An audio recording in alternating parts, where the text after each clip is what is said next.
క్రీస్తునందు ప్రియ దేవుని సంగమా, దేవుని పిల్లలారా, వచ్చిన అందరికీ ప్రభు నామంలో హృదయపూర్వక వందనాలు. గ్రంథంలో నుండి కొన్ని మాటలు మనము ధ్యానించుకుందామండి. ఆయన నోటి వాక్కులను, ఆయన ఆలోచనలను, ఆయన కట్టడలు, ఆయన శాసనాలు, ఆయన చూపించుతున్న మనుషుల మీద మహా ప్రేమను, వాత్సల్యతను,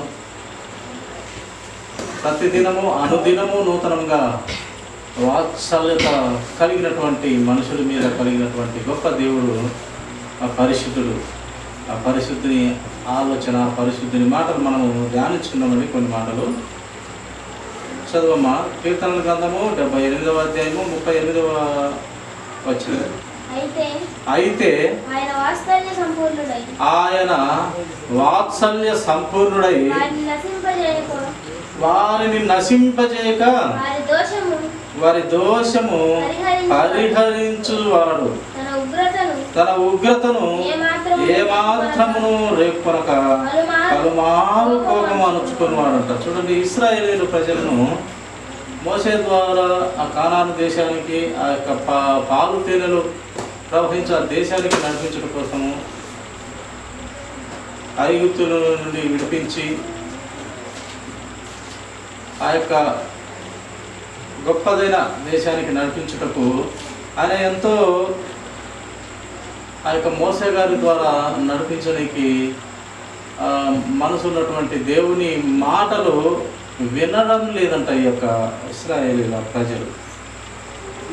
ఆ యొక్క మోసే గారిని కూడా ఎదిరించుతూ, ఆ నడిపించుతున్న నాయకుల్ని కూడా ఎదిరించుతూ, మమ్మల్ని సంపనీకి అడవిలోకి తెచ్చినావు, లేక అరణ్యంలోకి తెచ్చినావు, మాకు నీళ్లు లేవు, అలాగే మాకు ఏదైనా మాంసం సంబంధమైనటువంటి ఆహారం లేదు, బలమైన ఆహారం లేదు, మమ్మల్ని సంపనీకి ఇక్కడికి తెచ్చినావని మోసే మీద ఆ సనుగుతూ వచ్చేవారు. ఈ సనుగుడు అనేది దేవునికి నచ్చదు. సనుగుట దేవునికి నచ్చదు. ఈ సనుగుట నిజంగా మనం చాలా కుటుంబాలలో చూస్తూ ఉంటాం. సనుగుట ఒకటేమైనా సనుగుత గొనుగుతా ఉంటారు. ఆ యొక్క సనుగుట గొనుగుట అనేది దేవునికి అసలు నచ్చనటువంటి ఆ యొక్క సనుగుట వలన చాలామంది దేవుడు కోపంతో చాలా నాశనం చేసినట్టుగా, లేక శ్రమను పెట్టినట్టుగా మనము చూస్తాం. మోసే గారి అక్క అయినటువంటి మిరియాము, అహరోను, వారు కూడా సొంత కుటుంబంలో అయినప్పటికీ మోసే గారి మీద సనిగినారు. దేవుని చిత్తమైన ఒక ఆమెను పెళ్లి చేసుకోమని ఆ యొక్క వేరే దేశపు ఆమెను పెళ్లి చేసుకోమని చెప్తే ఆమె నల్లగా ఉంది, సర్లేదని సనుగుట పెట్టినాడు. అలాగే నీకే కాదు దేవుడు మాట్లాడేది, మాతో కూడా దేవుడు మాట్లాడతాడు, నువ్వేమంత పెద్దవని గొప్పవని అయితే కాదు మోసే అని వారి అక్క అహరోను మీరు చెప్తే దేవుడు వారికి మంచి బుద్ధి కలిగించేలా మాటలు చెప్పాడు. నేను మీతో ఊరికే మాట్లాడతానే కానీ మోసే గారితో నేను ముఖాముఖిగా ఎదురుగా చూస్తున్నట్టుగా మాట్లాడే మోసే ఎక్కడ మీరెక్కడ అని బుద్ధి చెప్పినాడు వారికి. అలాగే వారి సనుగుట ఎక్కువైందన్న వారికి ఆ శరీరం అంతా తెల్ల రోగం పెట్టినాడు. కనుక దేవుడికి సనుగుతే లేదా గొనుగితే చాలా కోపం. కుటుంబాలను కూడా మనం చూస్తుంటాము. ఒకటే సనుగుడు ఉంటే, లేదా ఒకటే నస, ఒకటే సనుగుడు, ఒకటే యొక్క కోపము, చీటికి మాటికి వేధించడం, ఇలాంటివి ఉంటే కుటుంబాలలో కూడా భార్య భర్త చేత వేధించబడినా, లేదా భర్త భార్య చేత వేధించబడిన ఎవరైనా కావచ్చు, చాలా తలనొప్పి, ఒకసారి చనిపోదామా అన్నంత స్థితిలోకి కూడా వెళ్తుంటారు.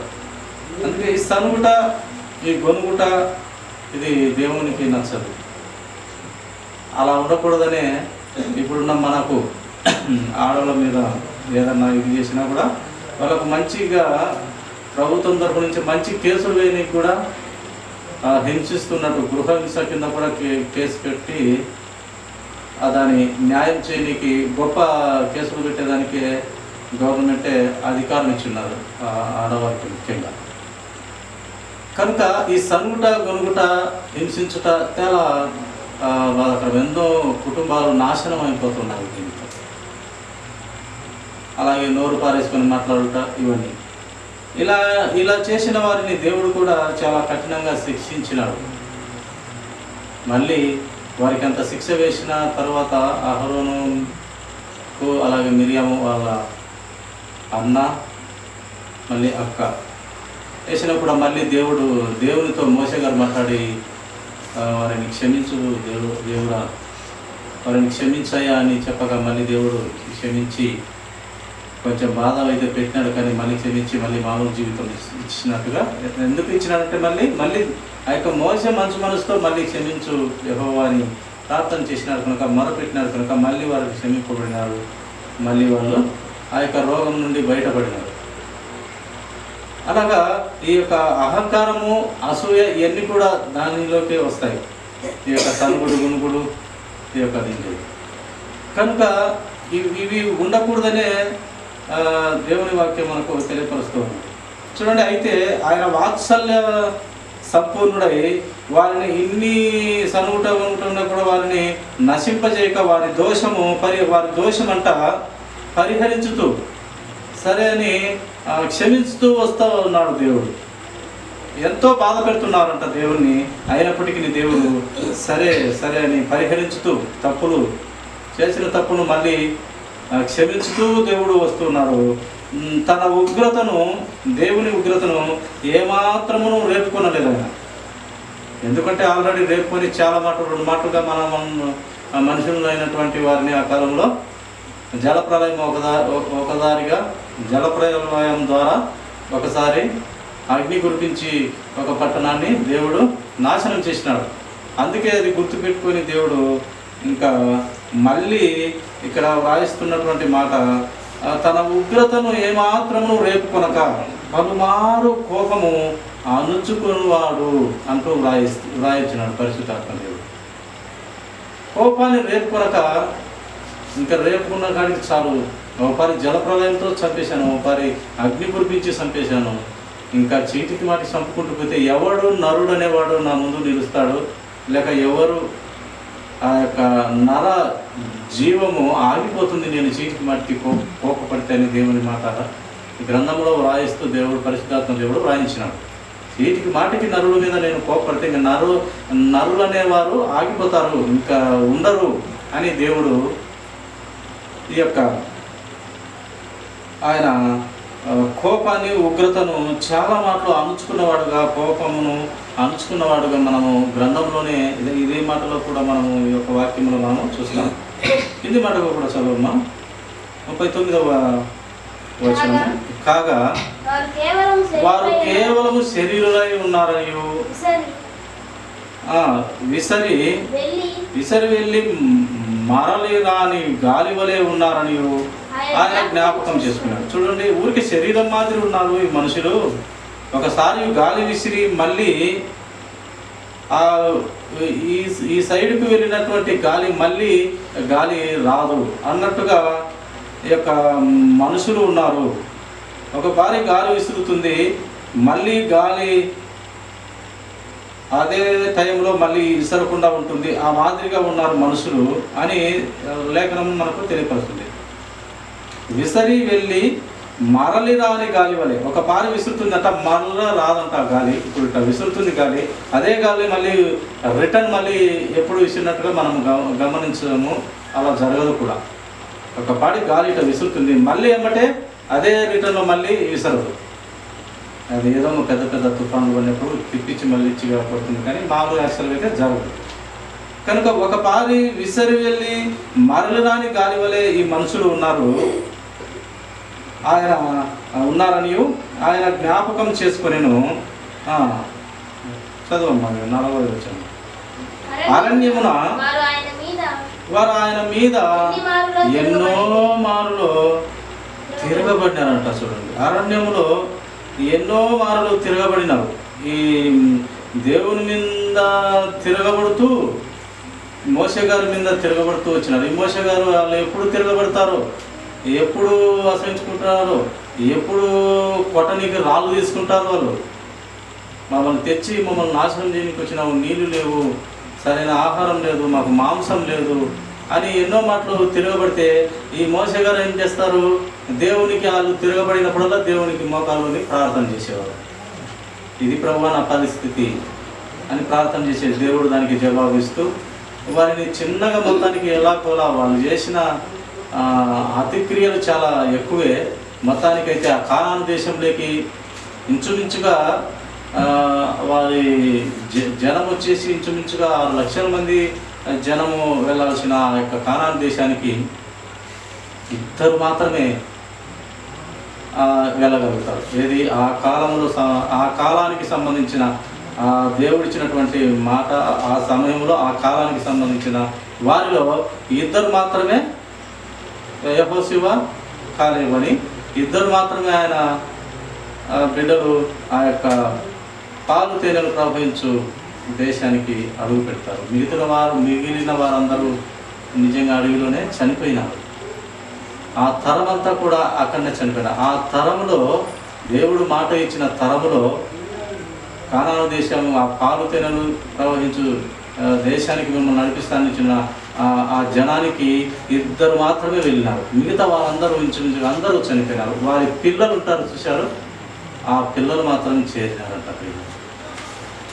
ఎందుకు అలా జరిగిందంటే 40 సంవత్సరాలు పట్టింది. యాక్చువల్గా మామూలుగా అది అంత దూర ప్రాంతం అయితే కాదు, కానీ 40 సంవత్సరాలు పోయేంత ప్రయాణం అయితే కాదు, కానీ వీరి క్రియలు, వీరి అతిక్రియలు, వీళ్ళ పరిస్థితులను బట్టి అంత సమయం పట్టింది. అంత సమయంలో కూడా 2 మాత్రం చేరినారు. ఆఖరికి చివరికి మోషే గారు కూడా ఆ యొక్క పాలు తేనెలు ప్రవహించే దేశానికి నీవు వెళ్ళవు అని దేవుడు ఒక నిబంధన లేదా ఒక మాట మోషే గారికి చెప్పడం జరిగింది.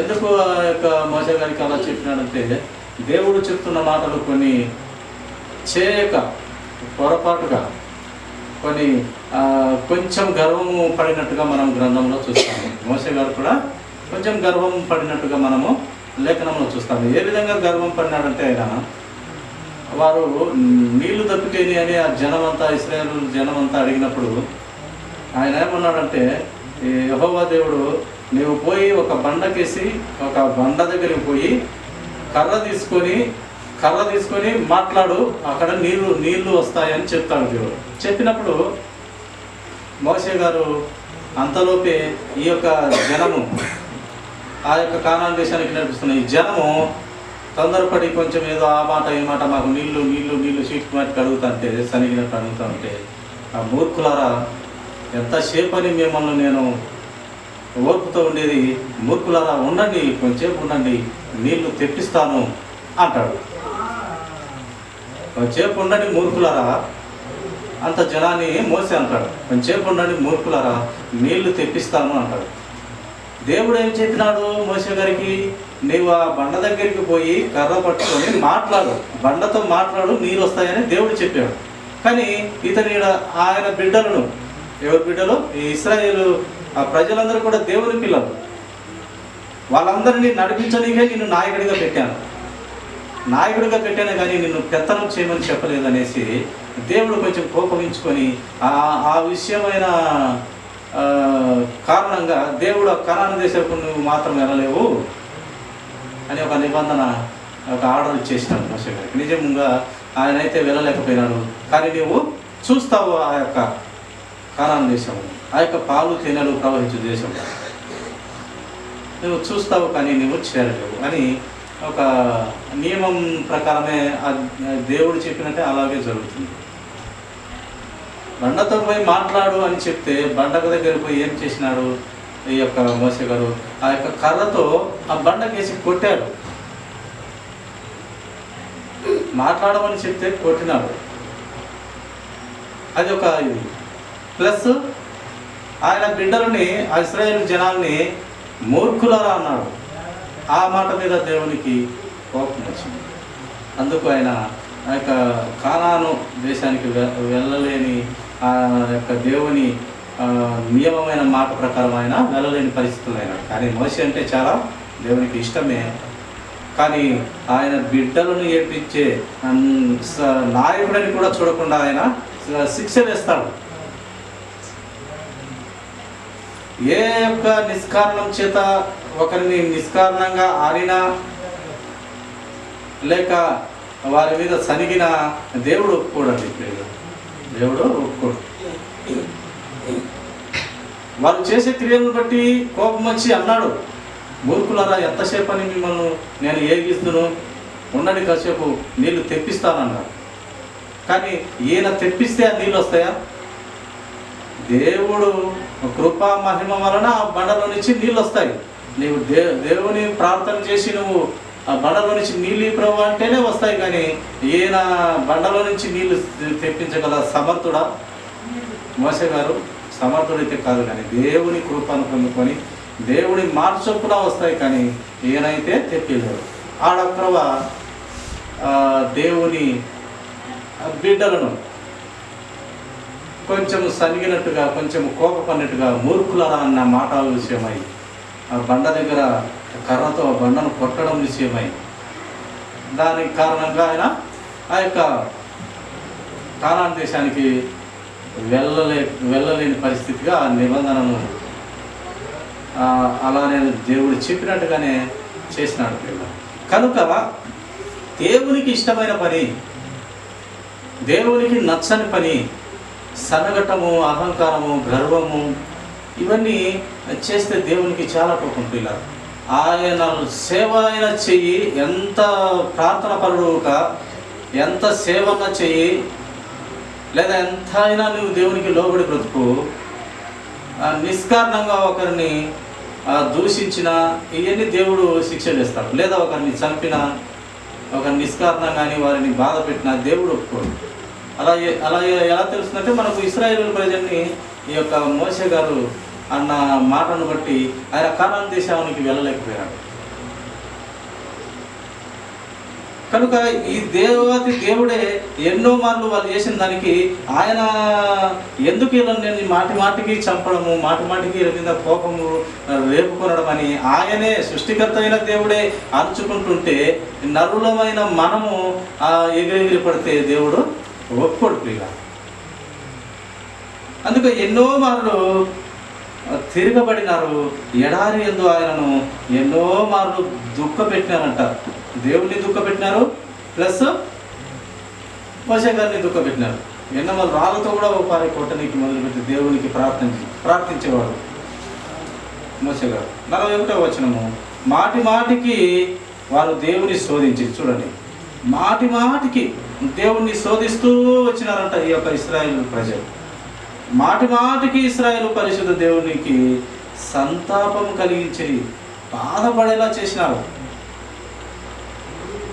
కోపపడము, మళ్ళీ ఆయన పశ్చాత్తాపడ్డం. కోపపడితే ఎన్నిసార్లు అని కోపపడి, ఎన్ని మార్లని నేను వారిని నశింపజేస్తును. ఇలా నశింపు చేసుకుంటూ పోతే ఇంకా నరజాతి మిగులుతుందా? మానవ జీవము ఇంకా ఇంతటితో ఆగిపోతుంది, ఇంకా ఎవరు జీవంతో ఉండరు అనేసి ఆయన చీటికి మాటికి కూడా కోపం రేపు కనుక తగ్గించుకుంటూ సృష్టికర్త అయిన దేవుడు మనకు కనపడతాడు. 42వ వచనము చదువు.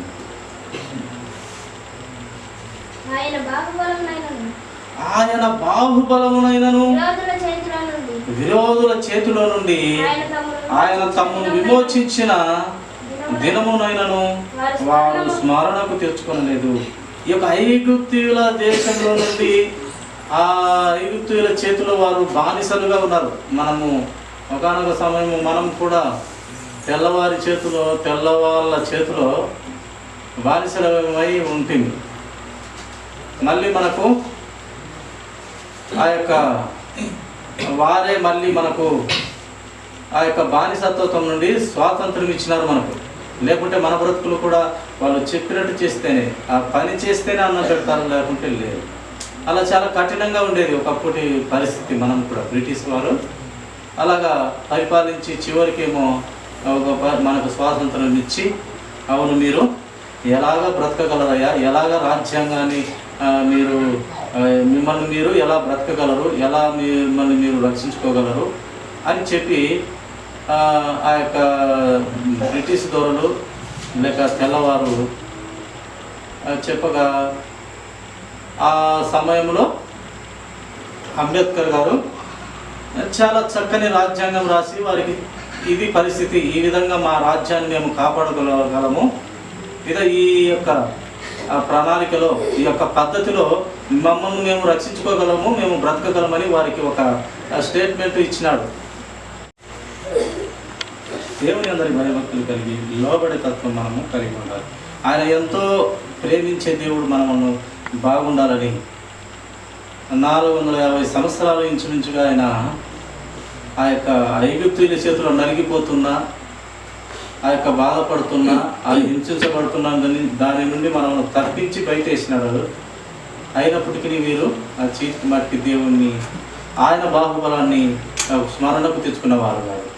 ఆయన మహా జ్ఞానం కలిగిన దేవుడు, శక్తి కలిగిన దేవుడు, మనము నడిపించి విడిపించే దేవుడు అని గుర్తించలేకపోతూ ఉన్నారంటూ దేవుడు బాధపడుతూ పరిశుద్ధాత్మ దేవుడు ఇక్కడ వ్రాయిస్తూ వచ్చినాడు ఈ యొక్క భక్తుని ద్వారా.